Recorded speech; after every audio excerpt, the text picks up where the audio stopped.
Actually, we seem to have already done this particular show today. We would have taken an off because we did it, or we did have a very great conversation online. I stand here knowing that we do not have much time left to be able to conclusively have this conversation. And of course, it has to do with the media and of course, Africa as a continent. But before we get deeper into this conversation, for those who have not been able to see that video that is actually setting the tone for this conversation which President Paul Kagame did have at the African Union of Broadcasting General Assembly that took place right here in Rwanda. To speak for yourself, you need your own mouth. You can't just, be there and then tell somebody else, you give them a signal that they should speak for you. I mean, it doesn't make sense. We need our own content. We need our own way of transmitting that, not only to the people of Africa, but to the outsiders. What we have had for far too long again is the outsiders owning our mouths that should be telling our stories, and they end up telling our story the way they want, not the way it is. It's as simple as that.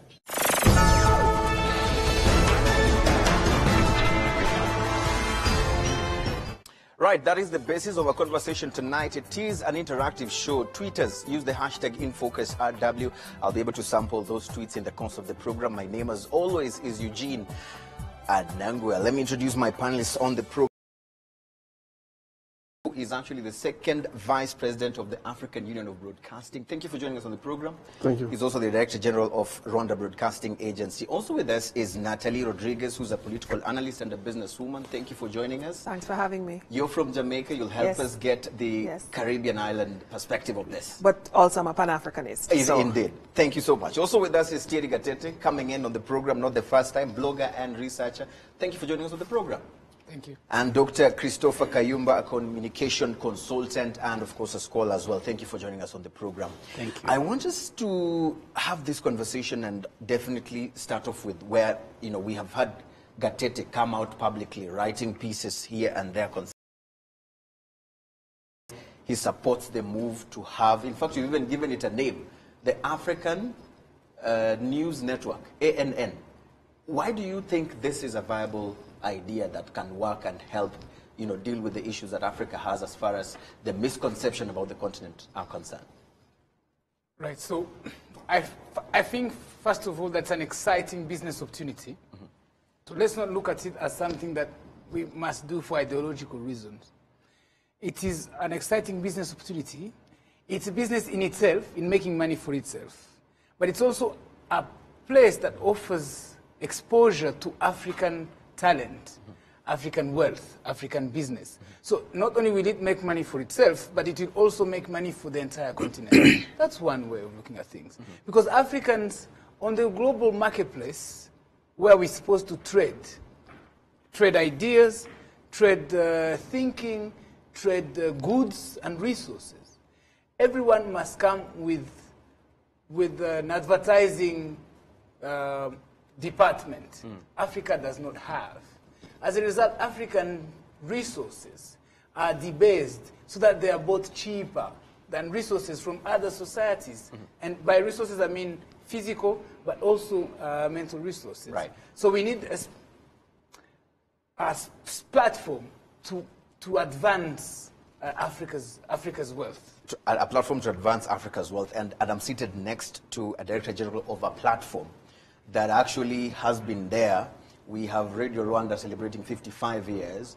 Now, if we're talking about creating a platform that would do what Gatete is doing, then is this a signal, Arthur, that the already available platforms have failed to do that?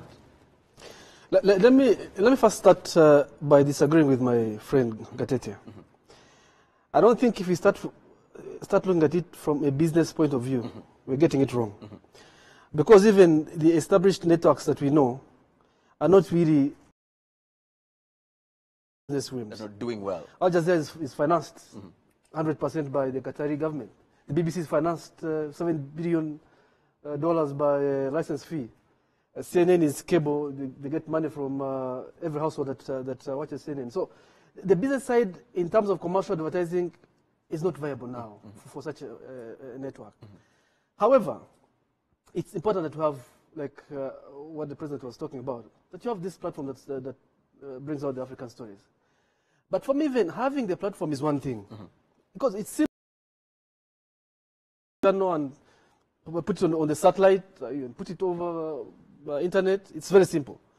The question is, what do you put there?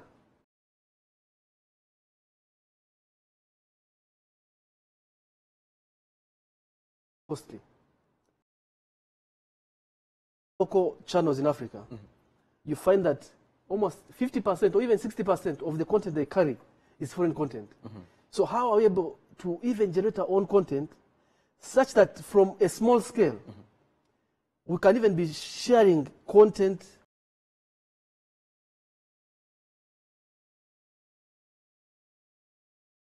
Mexico or these other big soaps from Europe? How can I be able to say, I pick a story from Kenya that's talking about Kenya and done by Kenyans that I can run on my platform here? How can I be able to pick a story from Cote d'Ivoire that is done by, I can use in my channel here? Even if we started at that small scale, then the bigger one of the CNN or Al Jazeera can come, but it comes when you already have something that you're starting with, and that should be a small platform where you can be able to share your content. But the most important thing here is, how does Africa generate its content? And like I said, content is very expensive to generate. So in other words, you're diplomatically saying that right now is not the time, we are not ready for such No. It's what I'm trying to say is that the bigger platform is very simple to create, because the infrastructure is there, internet is there, satellites are there. The most important thing is what are you putting on that platform? What are you putting on the platform? Natalie, when you had this whole idea, you know, we've seen several people even who have been participating in this conversation online saying that this seems like a pipe dream, never ever, it will not work. You know, we talk about Africa having 55 countries. How do we mobilize all of them to go towards the same direction? How do we do this? Do you also see it as a pipe dream, as something that is just a... No, I think it's actually a necessity for a race.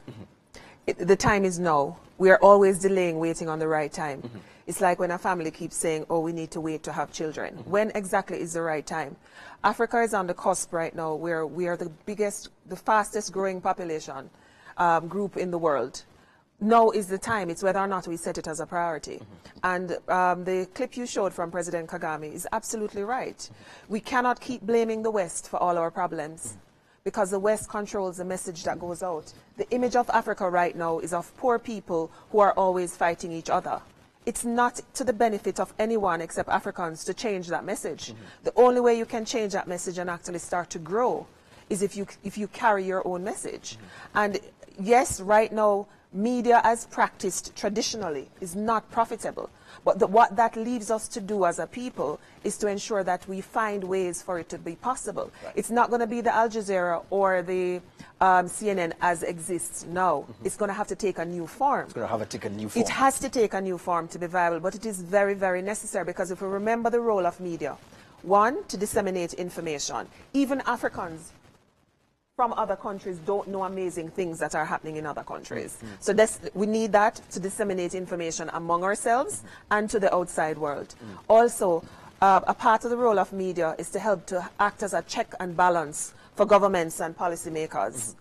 That doesn't really exist now. You more find that media are either feeling as though they're muffled or they're bringing the message that they're being told to bring. That is not good for accountability and for this region to grow in any form or fashion. This continental network will do this job? It should, if done properly, and that's why I'm afraid of saying it should be an Al Jazeera or a CNN. Because if you go that route, it is going to take too long. It has to take its own route, and it has to be done. And one thing Africa has going, learn to set our agenda the way we want it. So our media house that is going to be for the region to carry our message should have its own voice and be done in a way that works for us. It should not be competing with the Western way of doing things. Perfect.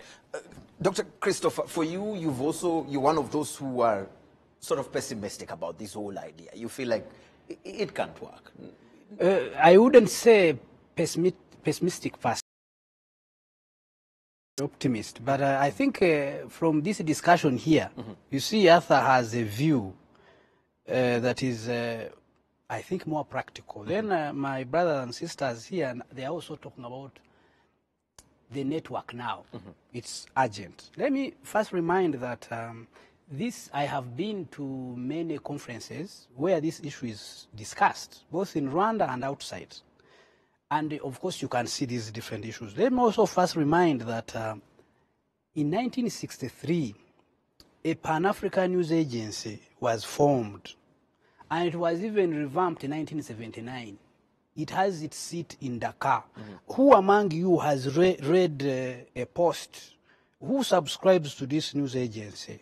And why don't our Pan-Africans subscribe to it? Why don't they? When was it the last time that RBA, Rwanda TV, Radio Rwanda, and these other radio ever used any post from those? Why is it not working? So let me say three things, therefore, about an African network. If you want to start it, first understand it from three standpoints, from what I have been observing over time. Number one, there is a standpoint that is driven by an emotive, populist, and need for that. There is also... Why do you call it emotive, populist? Because when you look at it, even to divide Africans among those who are real Pan-Africanists and Africans who are at heart whites. So they are black masks in white skin. So they tend even to divide that. Then there is also ideologically driven Africans, Pan-Africans of the old mode who come from the liberation struggle and who, in fact, started the Pan-African News Agency and who are also the fathers of the liberation struggle. Those ones started thinking about this network even before independence. Remember, before independence, those who fought for Africa's liberation, they promised Africa that the media outlets that we have are owned by colonizers. Once we take over, you will really have a even within countries. But as we talk now, even within countries, the media outlets are contested territory. Let us first look at Africa. We say we have 54 countries. How many of those countries have really a vibrant media? And finally, this third standpoint, yes. It is the objective, practical, realizable view of this African network, which brings me to Arthur's point, right, that we must think about the cost. We must think about who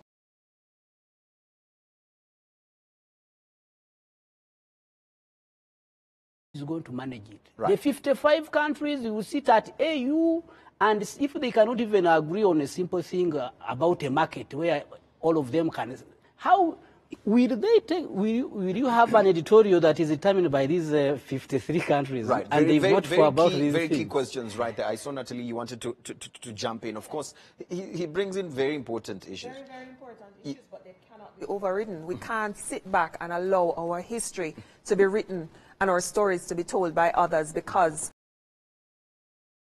up to maybe 6 months ago, no one thought that the agreement signed here in Kigali a few weeks ago would have ever happened. No one would ever have thought we'd be talking about open airspaces on this continent. So it is not impossible, but we have to first examine what are the reasons we have not had this so far. It's a matter of money. It's a lack of skill in the region, which we have to face as a real thing. A lot of the real talent leave because they make more money abroad. Yes. And those that stay are not making any money, so they eventually leave and go into consulting and other areas. And then we also have the matter of freedom of expression is stifled in a lot of countries. If you address the barriers to setting it up one by one, and also this cannot be on the AU. I personally, as I said to you earlier, do not believe that a broadcasting network for the continent should be funded by governments. Because if it is funded by governments, you have the same problem of stifling freedom of expression. When you have a random leader who decides that there's this beautiful press conference, self-aggrandizing, and all of that, and you're forced to do it as a media host, you lose credibility. Right. So you have to find another mechanism. Maybe you have to have a levy through the AU for a certain period of time to get the media house off the ground. Right. But it shouldn't be controlled by governments any at all. Never. I mean, Arthur, I mean, for you, what sort of model then should we be thinking about? You see, Eugene, I think we might have been overtaken by time. We should stop thinking about the notion of mass media anymore. Exactly. It has moved from mass media to personal media. Everybody has access to media. Anyone can be a journalist, can tell a story. But when you look at, I mean, the trend is digital. Yes. How many Africans are fighting the war on the digital platforms? When you look at statistics, data is very good. People on this planet that are active on only 9% are Africans. And the story is there. Donald Trump appoints people from Twitter. And I mean, today's debate was carried out on Twitter. It almost concluded on Twitter today. So I think we should run away from the traditional mass media platforms Exactly. into how do we think of coming up with good digital platforms for Africa. Where is the Alibaba of Africa? Right. I mean, we post on YouTube, it's not ours. Right. We post on Facebook, it's not ours. The Chinese artists have the Alibaba. So we must be thinking, you know, where the world is headed.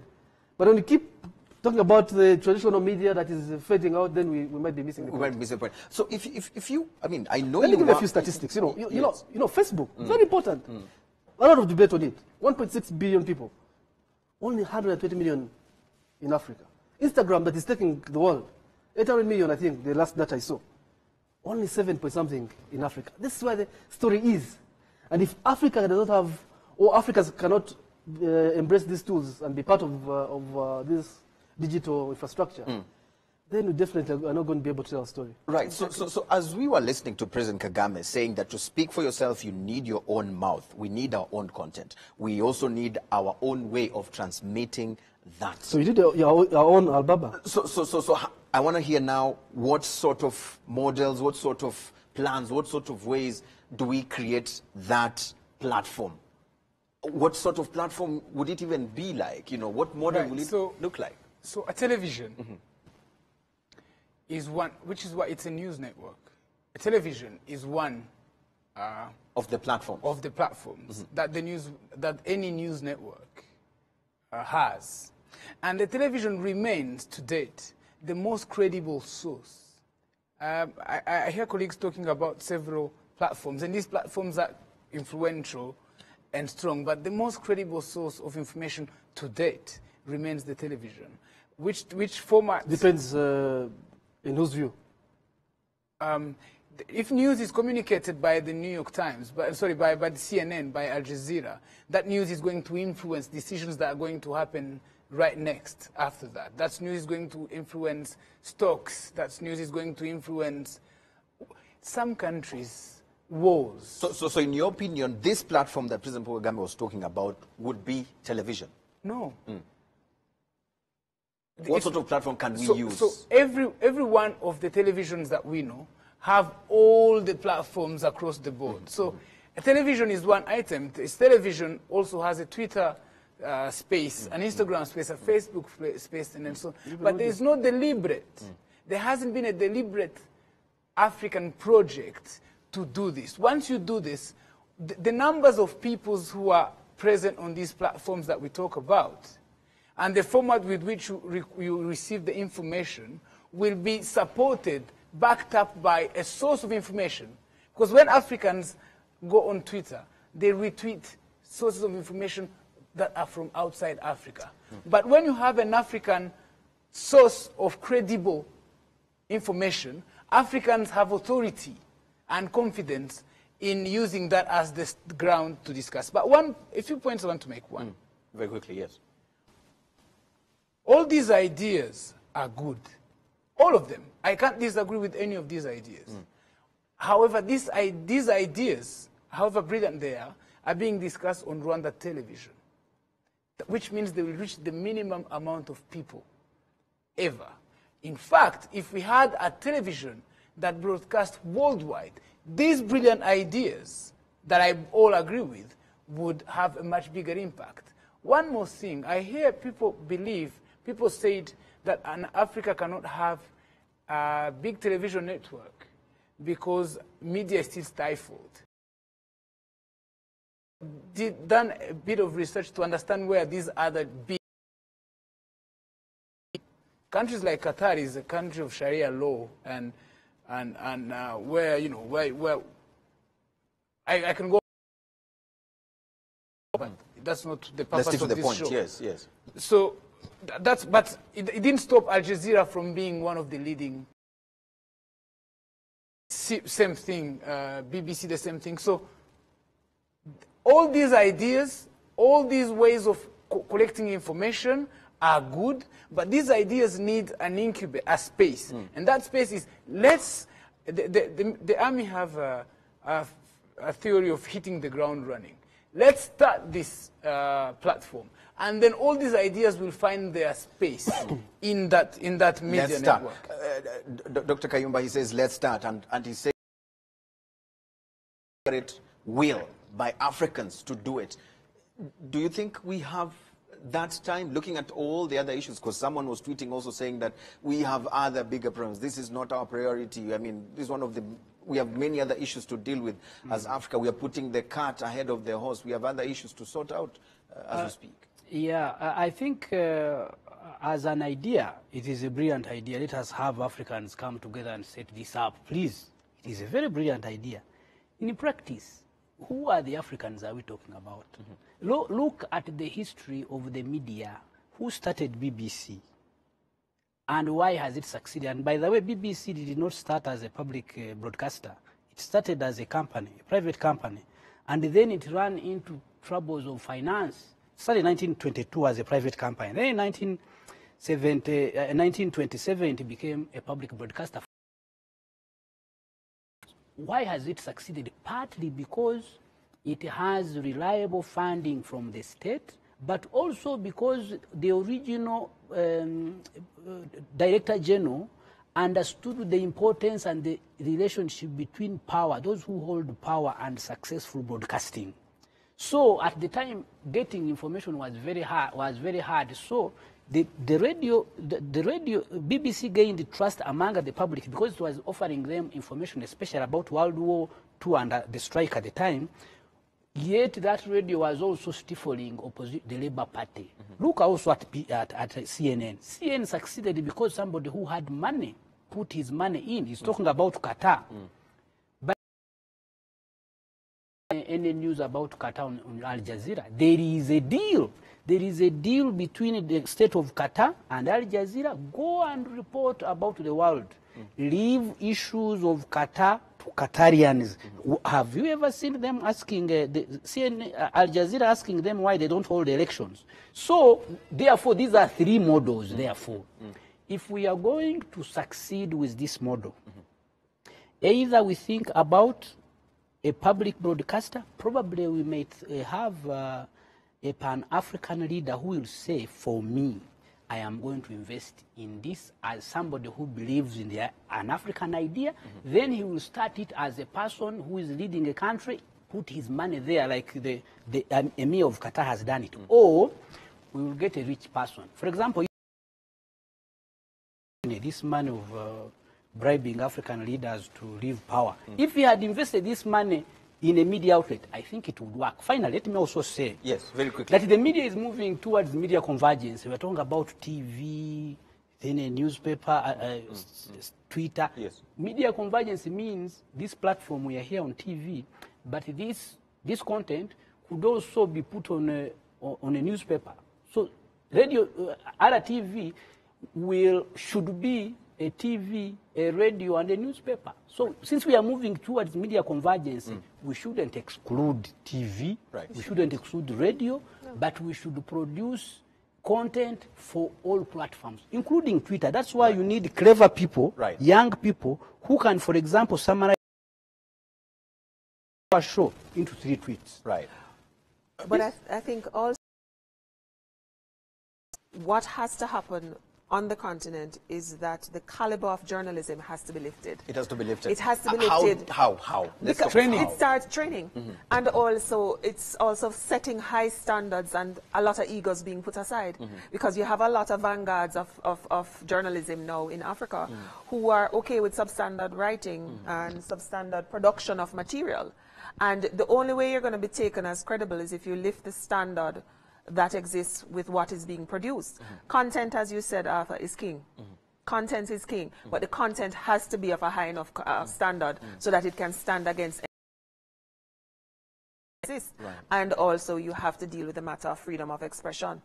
Because there are several countries where there are so many things on the books which prevent journalists from reporting. There are some things that are explicitly on the books, and there are some subtle things that are people just know you don't talk about those don't things. touch publicly. those areas. You don't touch those areas. And until you lift those, it is going to be hard to do it. And of course, the issue of money. And in that is Right. about the African story. What is it about? Media does not report about a single story. Media reports about stories. How about reporting on a continent that has 54 countries? How can you talk about a single story? If you look at what most people who are talking about this single story are talking about, Who talked about the single story? Excuse me. the African story. Yeah, but the African story is the story of the 54 countries. What is it's that not story? any. It's different and it's diverse from day to day. There's no one who talked There about is the no single one story. story of Africa. Eugene, It's a combination of many things happening on the region. Yes, I think the people who say that are those who feel that the Western media has portrayed Africa for far too long On a in single on story. a negative light. A single track. Yes. This platform would be able to deal with that particular issue of telling the African story of what really is about. I think that is where he's coming in and saying, what of those countries where things don't look right? Would this platform comfortably report about that? This is definitely what And he's as trying to someone, ask. this is my first time living on this continent. What I thought of Africa and what is Africa are completely different. And I think that I'm relatively well educated, well informed, but I can tell you, having grown up in the West, on the doorsteps of the United States, what I am seeing and witnessing for myself. And when I share stories, I always say this, my mother visited Rwanda and she was in shock. And sometimes, when she went back home and she was sharing a couple of things, for example, of what Rwanda was like, people looked at her like, I don't know you to be a liar, but I don't think that's actually true. That's not Africa. And so with the story And the of Africa the they real Africa. had was created by the kind of stories that were being told by the Western For media. example, Rwanda, what Rwanda is now, most of the world does not know. When we were told we were coming to Rwanda, when this was our new posting, people felt sorry for us. We were going to come here and suffer. I'm not suffering. Do I look as though I'm suffering? So the story has to get out as to what the real Africa is. And who has to tell this story? Africans have to tell the story of the fact that you're not here suffering. Most of the people are not malnourished. You're not walking on the street and killing each other. And that the countries are growing. You take it for granted because you live here and you know the true story. I'm telling you, in the West, there are a lot of people who think the life here is really hard. When I say to people, I drive my car and I don't drop in a pothole, they look at me not quite convinced, because your streets must all be unpaved, filled with potholes. Your life must be hard. And a very simple thing like the climate. Can I tell you? When I say to people, oh my gosh, I'm so cold tonight. What? Where are you? Aren't you in Africa? Because you're supposed to be so hot that you're walking half naked on the street, fanning yourself because you're terribly hot. So there are simple things that people don't know about this continent. People will not see pictures of Rwanda and believe that that is a country in Africa. Right. And we have to get that message out. You asked Chris a very interesting question. Who should set up this platform? Yes. And maybe let's go by the examples of what we know. Let's go by the big television networks that we know. Russia Today is a emerging strong network across the world. It's financed 100% by the Russian government. You've talked about Aljazeera. Chinese Xinhua. Financed by Qatar.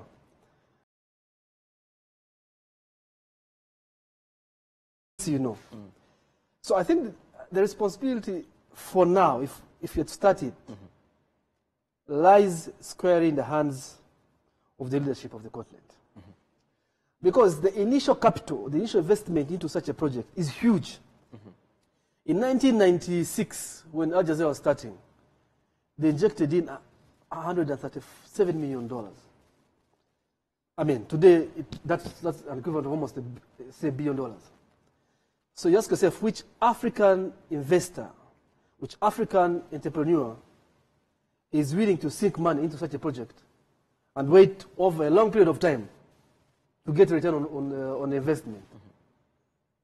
I don't know if Dangote would be able to sink $200 million into a project where he's going to wait for almost 10 years to get returns. Get returns on investment. Yeah, so the private sector would have been ideal. But the cost of having a professional, credible, respected channel is huge. The cost of investment is quite huge. So governments, I mean, squarely that's why for me, bigger role. For me, I look at it from the political side, as opposed to the private sector side. Right. Because of the cost of investing into such a network. What would be the dangers of this if the African leadership were to take that initiative and say we're going to sink in money and put it up? I think if it were a leader, I think it would work. But if you say, you see, Chris, sorry, let me cut you short. Yes. They talk about governments. It's either Nigeria or South Africa or Egypt, the big economies of Africa. Why? To do that? I mean, Why? they have the money. Qatar is not the richest Arab country to set up. Russia Today, Russia is not the biggest European. President, Are you trying to say that Qatar is not rich? I'm saying this. How much does an aircraft of Rwanda Air cost?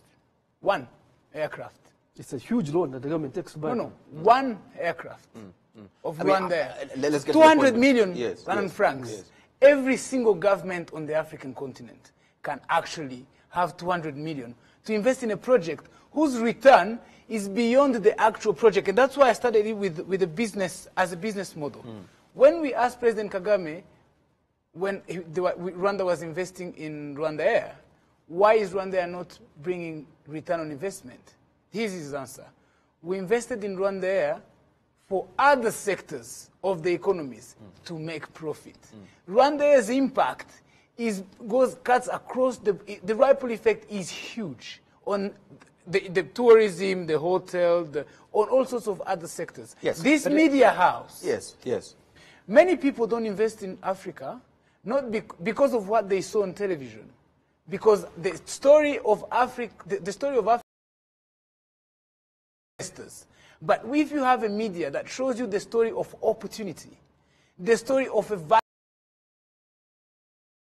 young people who are hungry and ready to work. And this is that media invested in by African and governments. those medias that you talk about that have the African single story, dishonest competition, because they want to keep the investment within the environments that they promote. They won't promote competition. Africa is competition, but does not have a marketing agency. If we invest $200-300 million dollars, the Rwandan government has that money. Every African government has that money. You will have 10 years of setting up After 10 years, your economy will be vibrant. But I have a very important point to add, in my opinion. Yes, yes. It's a matter of national security. When you have, instead of trying to, like North Korea trying to create a nuclear weapon, if you have a strong media, it's much more potent, much more powerful, and to ensure your security than any of the weapons. I mean, Saddam, Gaddafi, and all these people had all these weapons. Yeah. But the media is a much bigger shield, much more stronger tool to use. Before you come in, Doctor, let me bring in Natalie, because she is strongly opposed to governments having their hand in this project. And you're hearing Gatete say that, you know what, these governments have this money. Arthur here says, you know what, it's a big investment and no single private investor is ready to actually sink in that kind of an amount of money. I mean, when you listen to this kind of points of view, I mean, what is running through your mind? What's running through my mind is I am against any government being in control of the voice of the region. Mm-hmm. So you're right. If we were to just turn to governments, you'd have to turn to the big guys, the Nigerias, etc., etc. Mm-hmm. However, if you go another route where you probably put a levy on whatever, I can't say what, you put a levy and governments or whatever, but it has to be a quota system. Mm-hmm. It can't just be a big country putting in most of the money because then they control it, mm-hmm. right? Mm-hmm. So I think if you go that and you have an actual plan where this happens for a period of time, mm-hmm. and then over time, that media house or those media houses become independent after, say, 10 years or something, that could possibly work. But I think, adding on to what Gatete has said, we have to stop looking at media as an end in itself, as a tool for development, as a tool for promotion of possibilities. The population on this continent is young. There's a great need for opportunity. So you have to, just as the way you have within a government, you have a tranche that looks at youth development, you have ICT development, you know, sports, education. Media must form a part of your development mechanism.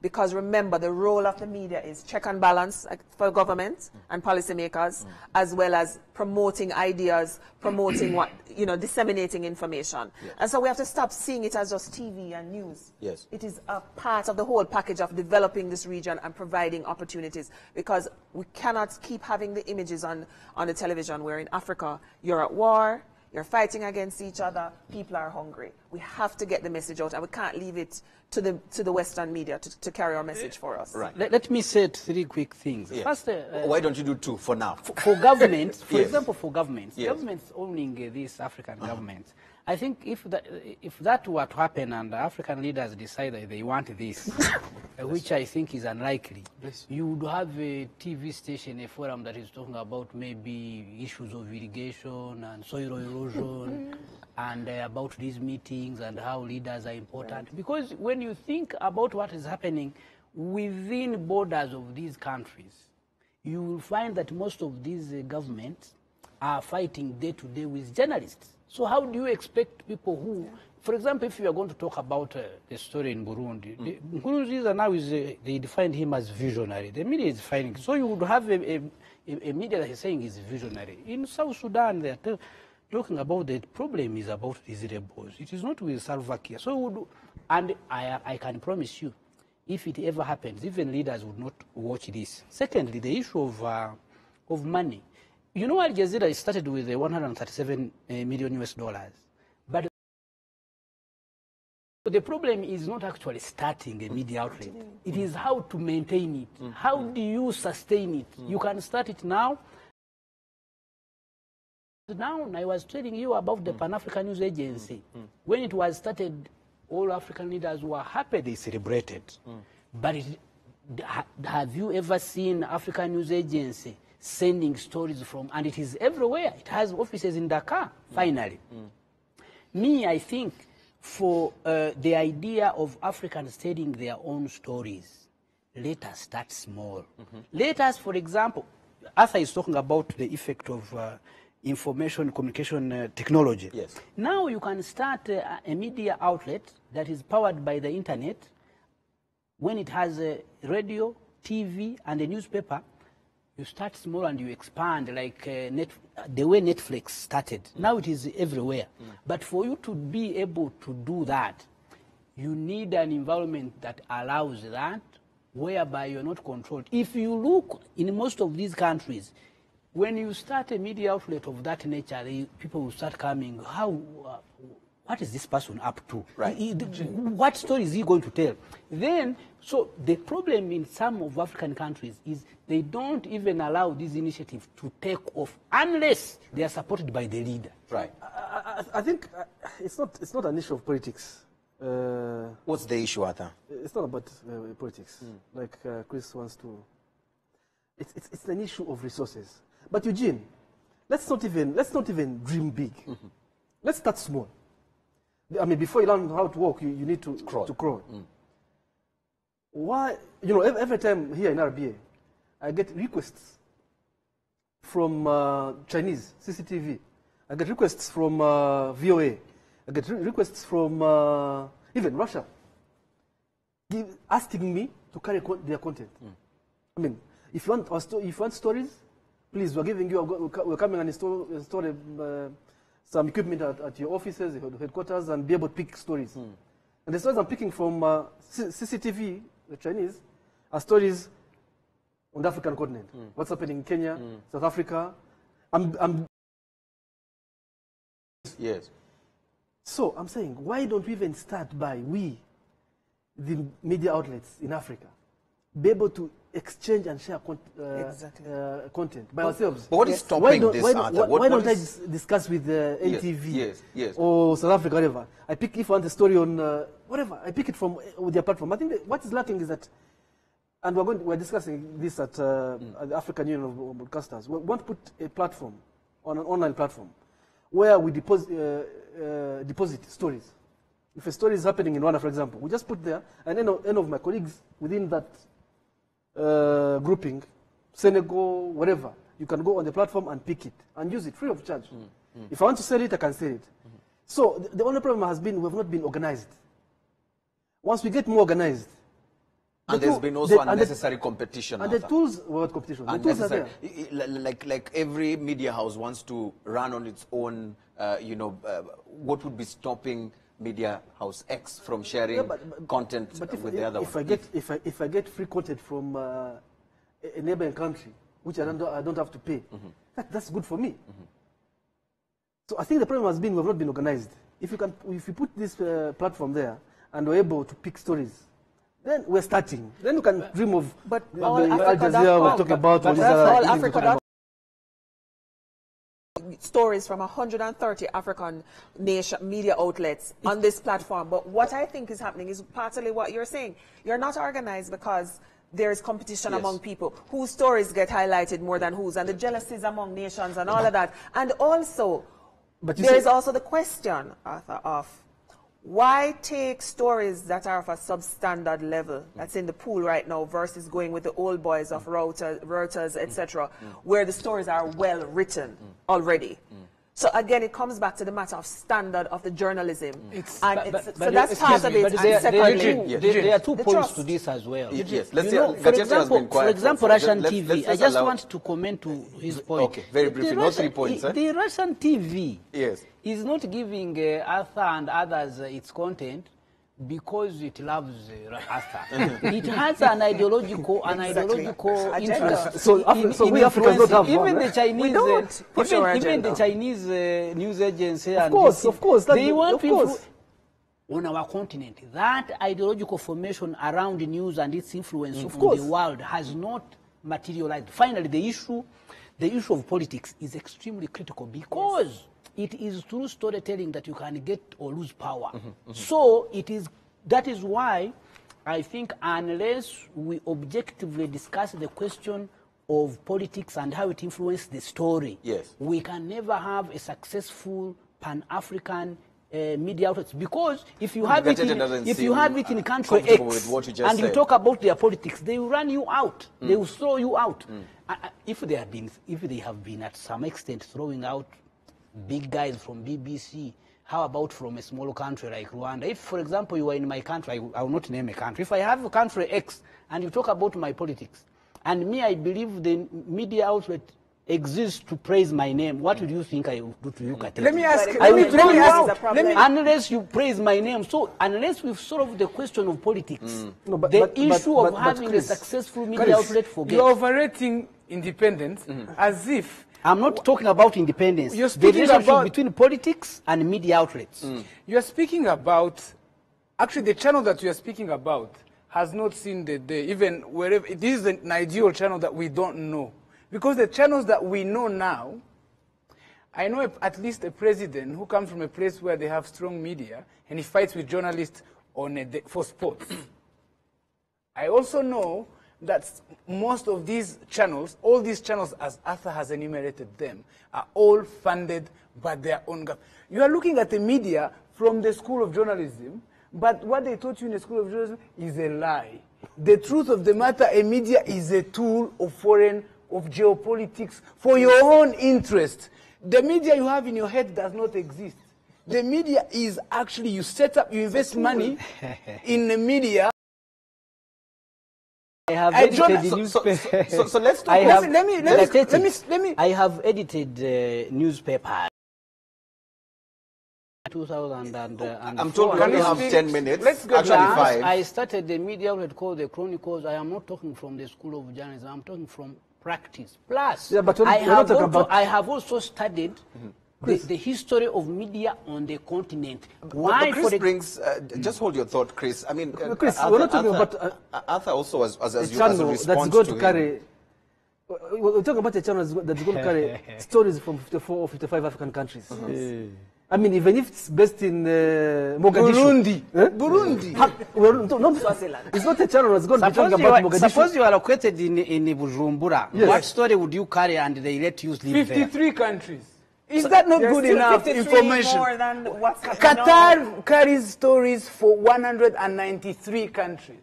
Except, in fact, let's not even talk about 53 countries. The channel we are discussing is not to tell the African story. It's the channel to tell the story. That means we're talking about stories from 193. After you finish 193 countries, you keep stories that happen in your country secret. That's already a very good achievement, because there's no channel on the world, on the planet, which actually is there for to tell the truth and All just the be time. So you, be nice you report to everyone. from your bedroom in your country, or you go there, you will You send it. overestimate. I want us to take some minutes and just go through some of the tweets that our viewers have actually been sending. Very, very interesting indeed. I have Innovation Village, and they're saying telling stories must go beyond reporting news and traditional journalism.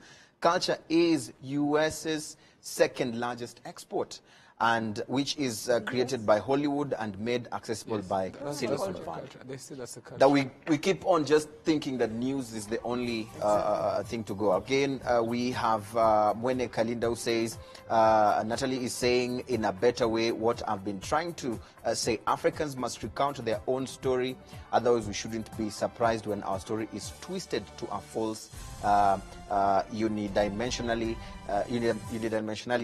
and the media role must extend beyond informing and checking government to develop. Rika says, great debate. I agree with starting with sharing current content of African stories, and that brings it to Arthur. What is stopping us from having done that for a very long time, for example, carrying in focus on multi-platforms in the continent, for example? What is difficult doing? I think we've just lacked leadership on this. It's not an issue of course, I wouldn't rule out also resources. But we used to have what Chris told you, the African News Agency, also Africa Online. But you find that, you know, at the end of the day, there's no common understanding and a common vision to drive this initiative to bigger heights. So for me, the issue has been mainly to do with we are very uncoordinated. we think so domestically, we think about ourselves only, and you're so preoccupied with your domestic issues that every morning when I wake up, I'm thinking about what's going to be on RBA platform and how am I going to improve it and how am I going to be able to bring in something new.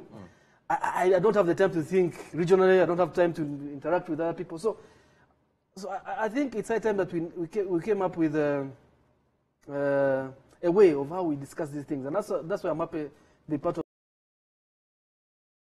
We're discussing how should we be able to share content across the continent and think beyond our own think national beyond countries. our territories. But even then, it needs strong leadership and a lot of time and resources also. Right. Natalie, I mean, because we are also being told time is up. Arthur seems to be diplomatically also saying, I know if I'm not correct, you'll also correct me, saying that if we have not been able to handle the small item that is in our plate, the coordination issue, the thinking beyond just our own territories, how then are we going to be able to handle this continental platform? Because one of the things he said is it needs leadership. So you need a Paul Kagame of journalism in the region. You need somebody to take this. So Arthur, this might be your thing for 2018 into 2019. Take charge of what needs to be done. It's not that it cannot be done. It needs leadership to happen. And I think Arthur is looking as though he wants to say, yes, this is something he'll ensure become part of his legacy. Yes, Gatete. So there are some African world-class journalists out there on these other channels that we've named today. You have, the best journalists. Some of them are Africans. Technicians, we have African technicians. The skills are there, and more is needed, indeed.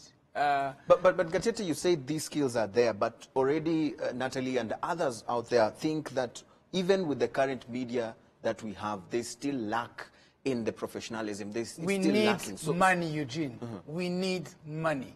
We need one person to be convinced and put the money on the table. Everything else is available. None of these channels employ exclusively citizens of their country. For once, I agree with 100%. For once. We need the money. We need what? Currently, this discussion has been going on since independence. Right. But the only thing that has not happened, so there's pros and cons, Yes. and we can continue. Now we only need one more argument. We need money. We need at least $300 million. Every leader on the African continent can have that money. They can have it they can create a levy, they can create a tax. In the BBC, people in the UK have a tax for it. I don't know how they will get the money, but let us the money. And then when we have the money, Africans who can actually get this running will be available. Why don't you start a GoFundMe and probably this money will just... This is money, this is not small money. We need a head of state. We need a head of state on the African continent. The next time I have an opportunity to speak to an African head of state, I will tell them, now we need the money now. We need the money. Dr. Kayumba, what else do we need? Is this just money as we close? I think actually money is important, but I don't think it's the most critical element to have a viable Pan-African news. Because, I mean, how do media outlets succeed? Media outlets succeed when you have a vision of what you need to do. No, they succeed with content. And you need money for good content. Yes, that's what I'm telling you. If you look at how media outlets succeed, it is not a question of money. Some media outlets start small, with small money. When you have a vision and you have an environment that allows you to do what you do in a sustainable manner, you will succeed. If you have a lot of money and you don't have the environment that allows you to produce the kind of content he's talking about, this Pan-African News Agency does produce content. No one wants to look at this. So money is not a priority? Money is a big priority. It is a major priority. Let me tell you. My parting shot? Yes, your parting shot. Forget about the lack of skills. We have skills. What we lack is money. Put the money there, I agree with Katete, and something will come out. And ask us the skills. So what are we going to do to get that money? I mean, as we move forward. I mean, down there? No, I think the most important thing is that we have started this conversation. It's very good. It's ongoing. It's going across the continent. And I'm really happy that our leader, President Kagame, has talked about it several times at our He last seemed meeting to here. pledge some money too. It is actually his time. No, and I know he has had some engagements with even some people in the private sector across Africa to see how we can put up this continent. This conversation, the more the political elite on the continent see it and understand the importance of it, and they inject money into it. Right. But my parting shot. That's your parting shot. No, my parting shot. No. Okay, give me your parting shot very quickly. Because I know you're the boss. Quite, It's time. no, quite You different. cannot cut you off. Yeah. Quite different. I don't know why. I mean, and it came into my mind. I think I'm really thrilled, and we should be congratulating the leadership of this country for bringing the Commonwealth Heads of State Summit in 2020. It's a very big achievement. It's going to be a big platform for Rwanda, and I think everyone should be proud of it. Okay. I want to mention this before I go. Thank you. I'm going to invoice you in my own way for speaking about something that is not related to the conversation for tonight. But thank you so much for sharing your thoughts. Thank you so much, Natalie Gatete and Dr. Kayumba. Of course, Kenneth Agutamba says, Lo Gatete raised the 300 million and it will be stolen. This is what he feels. So there's trust issues amongst us. No, that is a pertinent issue. I mean, corruption is a Corruption big is still an issue. on the It's continent. an issue everywhere. Okay, this conversation seemingly has to go on. Of course, we want to say a big thank you for tuning in. Keep talking. Let's find solutions. Gatete and Asimwe say that money is really needed. Of course, Natalie, but Dr. Kayumba feels that there is a lot more than just the money. What do you think should be done to actually have this platform, if we really need it? Keep talking. #InFocusRW. The conversation goes on. My name, as always, is Eugene and Angwe. Good night.